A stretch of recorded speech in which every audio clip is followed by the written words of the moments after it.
Hello everyone, welcome back to education with Rani Shukla friends. आज हम पढ़ेंगे एमपीएससी 8 का लेसन नंबर 4 का पार्ट सेकंड।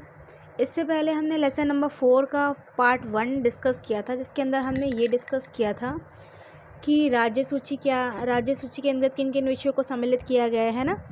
आपके एग्ज़ाम में लेसन नंबर 4 से लेकर के 2 क्वेश्चंस आपके एग्ज़ाम में आ सकते हैं, 2 या 3। एक तो ये है कि संसद के कार्य और शक्तियाँ, राइट। और एक क्वेश्चन आपके एग्ज़ाम में प्रीवियस ईयर से पहले भी पूछा जा चुका है, वो है आपका कि राज्यपाल से आप क्या समझते हो, राज्यपाल की शक्तियाँ क्या हैं, ये जो हम अभी डिस्कस करेंगे। और एक क्वेश्चन आपके एग्ज़ाम में पूछा जा सकता था कि संविधान ने शक्ति के विधायी विभाजन के संबंध में राज्य संघ के ताने बाने में राज्य की स्वायत्तता को किस हद तक परिकल्पना की।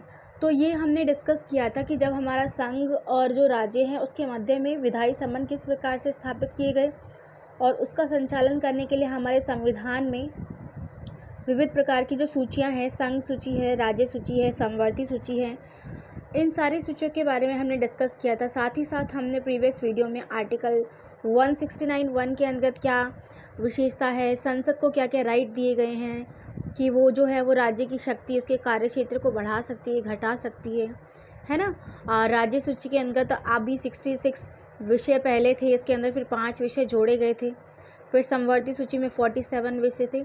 ये सारी चीज़ें हम लोगों ने प्रीवियस वीडियो में डिस्कस की थी लेसन नंबर 4 का। अगर आप लोगों ने वो वीडियो नहीं देखी है तो आप देख लीजिएगा। सो आज हम डिस्कस करेंगे इसका पार्ट नंबर 2, जिसमें हम डिस्कस करेंगे कि राज्यपाल क्या है और राज्यपाल की शक्तियाँ क्या हैं, ठीक है।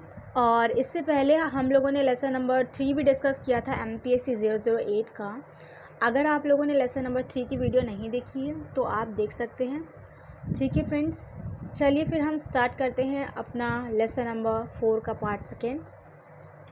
तो फ्रेंड्स, अगर आपसे एग्ज़ाम में पूछा जाता है कि राज्यपाल से आप क्या समझते हो, तो राज्यपाल जो है वो राज्य का कार्यकारी प्रधान होता है। राज्यपाल जो होता है उससे राज्य के कार्यकारिणी के सभी कार्य जो होते हैं उसके नाम और पदाधिकार के अंतर्गत किए जाते हैं, ठीक है। जैसे अगर हम बात करें तो जैसे केंद्र में जो राष्ट्रपति होता है वो कार्य करता है, वैसे ही राज्य की कार्यपालिका जो होती है वो कार्य करती है राज्य में, ठीक है। और इसका जो वास्तविक प्रधान जो अगर हमसे पूछे कि भाई कार्यकारी प्रधान कौन होता है, तो वो होता है आपका राज्यपाल, ठीक है। राज्यपाल को विविध प्रकार की पावर्स प्रदान की गई हैं। क्षमादान है ना। क्षमादान के अंदर कौन कौन सी शक्तियाँ आती है इसकी, वित्तीय शक्तियाँ कौन कौन सी हैं, है ना।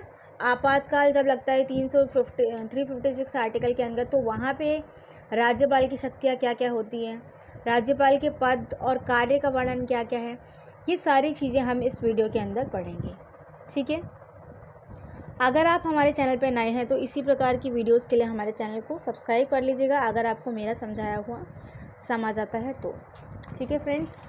आप देखो, जैसे कि हमने डिस्कस किया कि जो राज्यपाल है वो राज्य का कार्यकारी प्रधान होता है, और राज्य के कार्यकारिणी के सभी जो कार्य होते हैं वो उसके नाम के अंतर्गत किए जाते हैं। अगर कोई भी बिल जो होता है वो बजट में पास होता है तो राज्यपाल के साइन होते हैं उसके अंतर्गत, ठीक है। और विधेयक अगर पारित होता है तो उसके अंतर्गत भी राज्यपाल के साइन होते हैं, यानी कि राज्यपाल को जो है पावर जो है वो प्राप्त है, ठीक है। उसके बाद अगर हम बात करें तो राज्यपाल जो होता है वो एक मंत्रिपरिषद की नियुक्ति करता है, साथ ही साथ उसके कार्यों में उसे सहयोग करता है। राज्यपाल जो होता है वो मंत्रिपरिषद को परामर्श दे सकता है, ठीक है, उसको सलाह दे सकता है कि उसको कौन से कार्य में क्या चीज़ें करनी चाहिए या कहाँ पे क्या नहीं करना चाहिए, है ना। और केवल उस स्थिति को छोड़ करके जब संविधान के अंतर्गत उसके विवेक अनुसार काम करने की उपेक्षा होती है, क्योंकि अगर उसके काम करने की उपेक्षा हो रही है तो उस कंडीशन में वो कैसे परामर्श देगा, ठीक है। अगर उस कंडीशन में वो परामर्श देगा तो उसके ऊपर फिर दमन और आरोप लगेंगे, ठीक है। आर्टिकल 163 की जो धारा 2 है उसके अंतर्गत क्या कहा गया, उसके अंतर्गत ये कहा गया कि अगर कोई भी प्रश्न जो है इस विषय से संबंधित उठता है कि क्या संविधान अपेक्षा करता है या फिर उल्लिखित विषय जो है वो राज्यपाल के द्वारा स्वविवेक से सुलझाए जा सकते हैं, ठीक है। वैसे ही आर्टिकल 163 जो है इसकी धारा 3 के अंदर ये कहा गया कि अगर राज्यपाल जो है वो कोई भी निर्णय जो है वो विवेक से लिया गया है उसके द्वारा, तो जो उसका निर्णय है वो अपरिवर्तनीय है, ठीक है, उसमें किसी भी प्रकार का कोई भी परिवर्तन नहीं किया जाएगा। और अगर धारा 3 के अंतर्गत कोई भी इस प्रकार का प्रश्न करता है तो किसी भी प्रकार की जो अदालत है उसमें इस ऐसे प्रश्नों को नहीं उठाया जाएगा।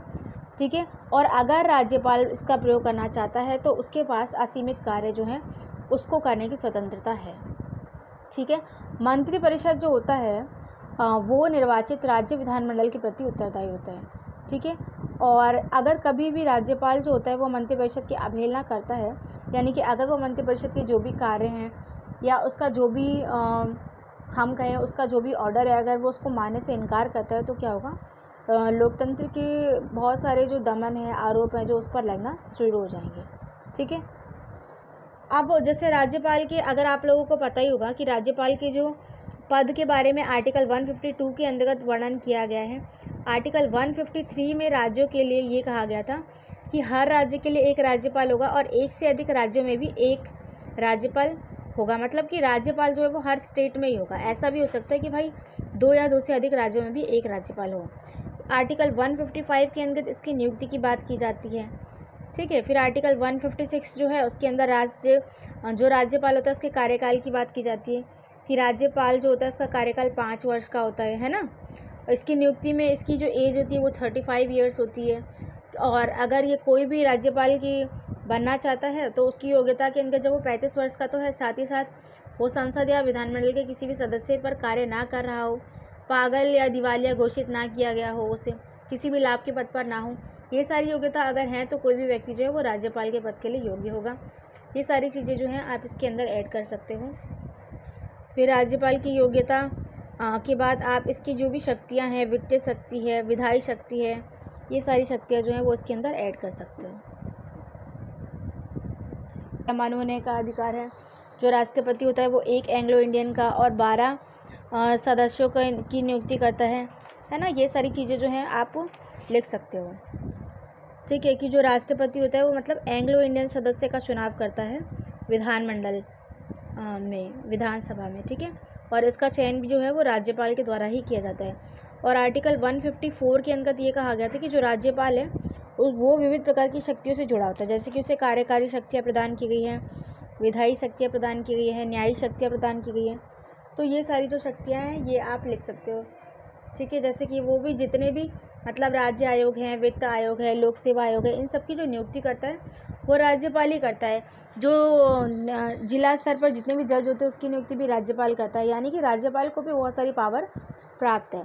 ठीक है, अब आर्टिकल 269 के अंदर ये कहा गया, पहले तो ये दो विशेष प्रकार के अधिकारी वर्ग दे रखे हैं जिनका स्तर जो है वो संवैधानिक है। ठीक है, अब ये कौन कौन से, जैसे भारतीय महालेखा नियंता और परीक्षक और भारतीय चुनाव आयुक्ता। इनकी जो नियुक्ति होती है वो कौन करता है, इसकी जो नियुक्ति होती है वो भारत का राष्ट्रपति करता है। ठीक है, महालेखा नियंत्रक और परीक्षक संघ व राज्य दोनों ही सरकार के क्या करते हैं, ये क्या काम करते हैं, अगर पूछा मतलब बताओगे आप ऑब्वियसली, तो ये दोनों क्या करते हैं, ये सरकार के लेखा जोखा की जांच करते हैं। चुनाव आयोग केंद्र जो होते हैं, राज्य आयोग केंद्र जो होते हैं, दोनों स्तर पर चुनावों की देखरेख करने का कार्य जो होता है वो भारतीय महालेखा नियंता और परीक्षकों के द्वारा ही किया जाता है। ठीक है, आर्टिकल 269 के अंतर्गत संघ सूची में उल्लिखित मद जो हैं उसमें संघ के द्वारा वसूले गए जितने भी राजस्व कर हैं या फिर बिक्री कर हैं या कर हैं, ये 2 तरीके से विनियोजित किए जाते हैं। एक तो माल के क्रय विक्रय पर और दूसरा जो है वो आपका अंतर्राज्यीय प्रकृति के समाचार पत्र के अलावा अन्य सामान के परिदेशी माल पर कर संघ द्वारा लगाए गए व वसूले जाते हैं। ठीक है, लेकिन राज्य को ही सौंप दिए जाते हैं, जहाँ वे वसूले जाते हैं वहाँ पर वो क्या किए जाते हैं, वो सारे जो टैक्सेस होते हैं वो सारे का टैक्स जो होते हैं वो राज्य को वसूल करके राज्य को ही सौंप दिए जाते हैं। सारे टैक्स को वसूल करके राज्य को ही सौंप दिया जाता है। और जब तक कि वित्त आयोग जाते हैं तो संसद के द्वारा लागू सिद्धांतों के अनुसार क्या किया जाता है, राज्य के मध्य ही उसको वितरित कर दिया जाता है, उसको बांट दिया जाता है। ठीक है, आर्टिकल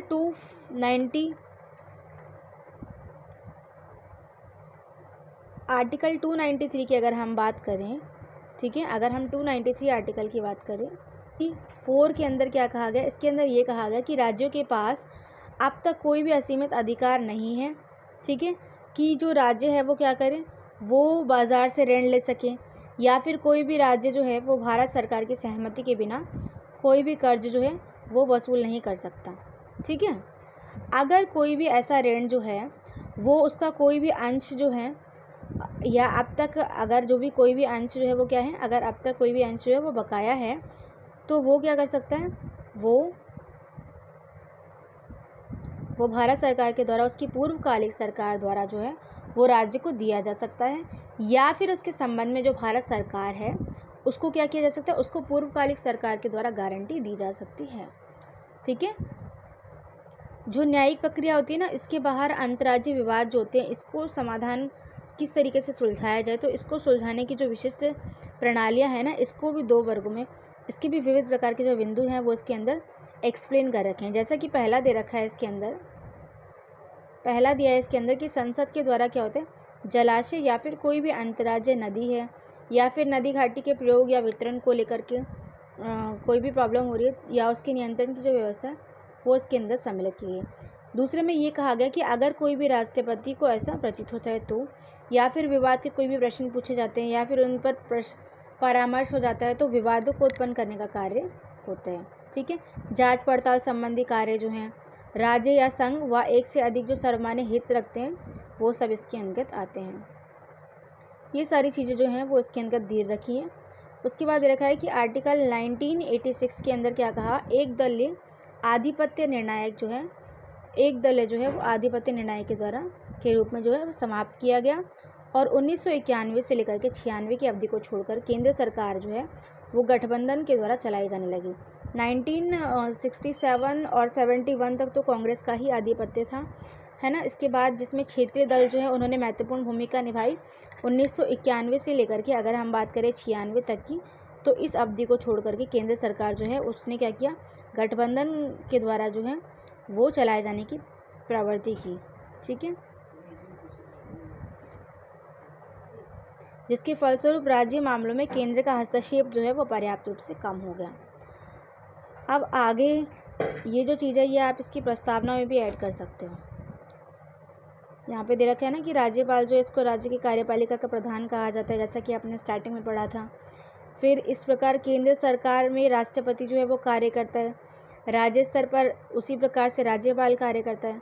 जो राज्यपाल होता है उसे संवैधानिक प्रमुख कहा जाता है और भारतीय संविधान में जो राज्यपाल होता है वो दोहरी भूमिका सौंपी गई है उसको। कौन कौन सी भूमिकाएं सौंपी गई है, राज्यपाल जो होता है एक तो राज्यपाल जो होता है वो राज्य का प्रधान होता है और साथ ही साथ उसे संघीय सरकार का प्रतिनिधित्व भी करना होता है। ठीक है।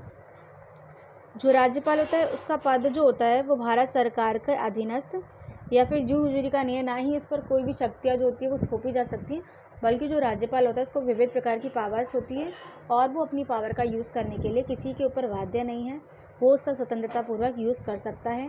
ठीक है। और भारत सरकार जो है उसके नियंत्रण तक के अधीन वो नहीं है। ठीक है। बात करें राज्यपाल की, तो जैसे मैंने आपको बताया था स्टार्टिंग में कि जिस प्रकार केंद्र में राष्ट्रपति कार्य करता है वैसे ही राज्यपाल जो होता है वो कार्य करता है राज्य के अंदर। ठीक है। उसको सारी पावर उसी प्रकार से प्रदान होती है। और मैंने ये भी बताया था आपको कि आर्टिकल 152 जो है वहाँ पर आपका राज्यपाल के पदों का वर्णन किया गया है। 153 में आपका इसके कार्य के लिए बताया गया है कि भाई हर राज्य में एक राज्यपाल होगा या फिर एक से अधिक राज्यों में भी एक राज्यपाल हो सकता है। जो राज्यपाल होता है उसकी नियुक्ति जो होती है वो किसके द्वारा की जाती है, उसकी नियुक्ति जो है वो राष्ट्रपति के द्वारा की जाती है। लेकिन जो मतलब अगर राष्ट्रपति के द्वारा तो की जाती है, बट राष्ट्रपति रियल में नहीं करता। राष्ट्रपति जो होते हैं वो मंत्रिपरिषद की सलाह पर राज्यपाल की नियुक्ति करता है। ठीक है। और अगर कार्यकाल भी इसका 5 साल होता है।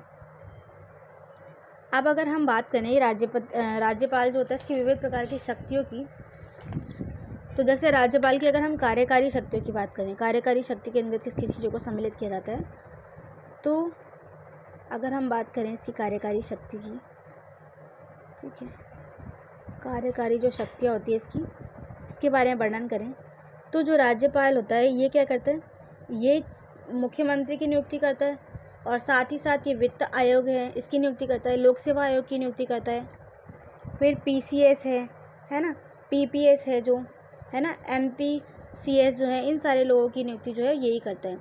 और ये जो होता है संपूर्ण स्टेट यूनिवर्सिटी जो होती है उसके कुलपति का चुनाव भी राज्यपाल के द्वारा किया जाता है ना। और जो राज्यपाल होता है वो क्या करता है, वो जिला जज की नियुक्ति करता है ना। तो ये सारी जो चीज़ें होती है वो क्या है, हाई कोर्ट के जजों की नियुक्ति भी जो है वो राज्यपाल की सलाह पर राष्ट्रपति के द्वारा चुनाव में की जाती है। तो ये सारी पावर जो है वो राज्यपाल को दी गई है। और साथ ही साथ अगर हम बात करें आर्टिकल जब 356 लगाया जाता है, तो आर्टिकल 356 जब लगाया जाता है तो वो आपातकाल की कंडीशन में लगाया जाता है। उस वक्त क्या होता है, उस वक्त जो राष्ट्रपति होता है वो, है ना, और वो कार्य नहीं कर रहा होता है ना, तो उस और ना ही विधानमंडल है ना मुख्यमंत्री, ये सारे जो हैं वो अपना कार्य बंद कर देते हैं। तो ऐसे में क्या होता है, जो सारी पावर होती है स्टेट के अंदर, वो सारी पावर जो होती है वो राज्यपाल के अंदर शिफ्ट हो जाती है। उस वक्त सारे महत्वपूर्ण निर्णय और जितनी भी चीज़ें होती है वो राज्यपाल के द्वारा की जाती है। ये तो हमने बात की इसकी कार्यकारी शक्तियों की। अब अगर हम लिखेंगे इसकी विधायी शक्तियों के बारे में, तो इसकी विधायी शक्तियों के बारे में हम क्या लिखेंगे, विधायी शक्तियों के अंदर इसमें क्या क्या सम्मिलित किया जाएगा, ठीक है। तो विधायी शक्तियों में आप क्या लिखोगे कि ये बिल पेश करवाता है ना, और कोई भी बिल जो है वो कब तक पारित होगा, कब तक पारित नहीं होगा, वो तब तक पारित नहीं होगा जब तक राज्यपाल जो है उस पर अपने साइन ना कर दे, ठीक है। राज्यपाल जो है उसके साइन बहुत ज़रूरी है। कोई भी अगर बजट पास होता है तो भी वो है उस पर जो धन विधेयक के अंदर जो बजट पास किया जाता है उस पर भी राज्यपाल जो है उसके हस्ताक्षर किए जाते हैं। राज्य के विधानमंडल में विधानसभा और विधान परिषद दो होते हैं। तो विधान परिषद जो होता है, जो लेजिस्लेटिव काउंसिल होता है, लेजिस्लेटिव काउंसिल में 1/6 सदस्य जो होते हैं उसका चयन जो है वो राज्यपाल के द्वारा किया जाता है। और अगर हम बात करें विधानसभा की, तो विधानसभा में एक एंग्लो इंडियन सदस्य जो होता है उसकी नियुक्ति जो करता है वो हमारा राष्ट्रपति करता है, ठीक है। विधानसभा में एक एंग्लो इंडियन सदस्य की नियुक्ति करता है और विधान परिषद में 1/6 सदस्यों की नियुक्ति जो है वो राज्यपाल के द्वारा की जाती है। तो ये पावर भी जो है राज्यपाल को प्राप्त है। राज्यपाल जो होता है वो बैठक का निर्धारण भी करता है, बैठक का संचालन भी करता है। अब आपने कार्यकारी शक्तियाँ पढ़ ली, आपने विधायी शक्तियाँ पढ़ ली। अब अगर आपको लिखना होगा कि राज्यपाल की वित्तीय शक्तियाँ क्या हैं, तो वित्तीय शक्तियाँ क्या हैं, अगर कोई भी बिल पास होता है तो उस पर जो है वो पहले साइन किसके होंगे, वो पहले साइन जो होते हैं वो होते हैं हमारे साइन जो होते हैं उससे पहले वो किसके होते हैं, वो होते हैं आपके गवर्नर के, यानी कि राज्यपाल के साइन होते हैं, ठीक है। साथ ही साथ राज्यपाल के पास जो बजट होता है वो भी पास होता है, तो पहले उस पर भी राज्यपाल के साइन होते हैं, ठीक है। और राज्यपाल की अनुमति के बाद ही जो है वो जो बिल होता है वो विधानमंडल के बाद पेश किया जाता है, ठीक है। ये हमने पढ़ लिया वित्तीय शक्ति के बारे में। इसके बाद अगर हम बात करें राज्यपाल की न्यायिक शक्तियों के बारे में, तो न्यायिक शक्तियों के अंदर उसको कौन कौन से अधिकार प्राप्त हैं, कौन कौन सी पावर है उसके पास। तो न्यायिक शक्ति के अंदर जो राज्यपाल होता है उसको क्षमादान की शक्ति का अधिकार प्राप्त है। वो जो होता है वो केंद्र या किसी के द्वारा अगर कोई भी सज़ा दी गई तो उसको कम कर सकता है। राज्य सूची के विषय पर जो सज़ा दी गई है उसको कम कर सकता है ना। केंद्र के द्वारा जो भी सज़ा दी गई है उसको कम कर सकता है। हालांकि क्षमादान का जो अधिकार होता है वो उसके पास नहीं होता। और आपको ये भी पता है कि जो राज्यपाल होता है वो जिला जज जो होते हैं उसकी नियुक्ति करता है, ठीक है। इसके बाद जैसे वीटो निषेध होता है ना, वो उसकी पावर भी इसको प्राप्त है। तो वीटो निषेध के अंतर्गत क्या आता है, इसके अंतर्गत ये आता है कि भाई अगर कोई भी जो बिल है वो अगर विधानसभा के द्वारा दिया जाता है और अगर राज्यपाल को ऐसा लगता है कि भाई उसे समझ नहीं आ रहा या फिर उससे ज़्यादा अच्छे से कोई और वो कर सकते, तो वो क्या करते हैं उस पार्सल को संभाल के रख देता है और वो पार्सल जो है वो जो है वो राष्ट्रपति के नाम से उस पार्सल को सेव करके रख देता है, ठीक है। ये सारी चीज़ें आप लोगों ने पढ़ ली। अब ये सारी चीज़ें जो हैं वो आपको अपने एग्ज़ाम में कंबाइन करके मर्ज करके लिख देनी है और आपका ये जो क्वेश्चन है ये इसके साथ ही कंप्लीट हो जाता है, ठीक है। आई होप यहाँ तक जितना भी आपको समझाया ये सारा आपको कॉन्सेप्ट जो है वो क्लियर हो गया होगा। अगर आपको पसंद आई हो ये वीडियो तो आप इसे प्लीज़ शेयर और सब्सक्राइब कीजिएगा अपने दोस्तों के साथ और ऐसे ही अन्य वीडियोज़ के लिए बने रहेगा हमारे साथ। Thanks for watching my video. Last तक देखने के लिए आप सभी का बहुत बहुत शुक्रिया और ऐसे अन्य वीडियोज़ के लिए बने रहेगा हमारे साथ। चैनल अगर आपने सब्सक्राइब नहीं किया है तो आप सब्सक्राइब कर सकते हो। Thanks for watching my video friends. Take care, have a nice day and best of luck for your exam.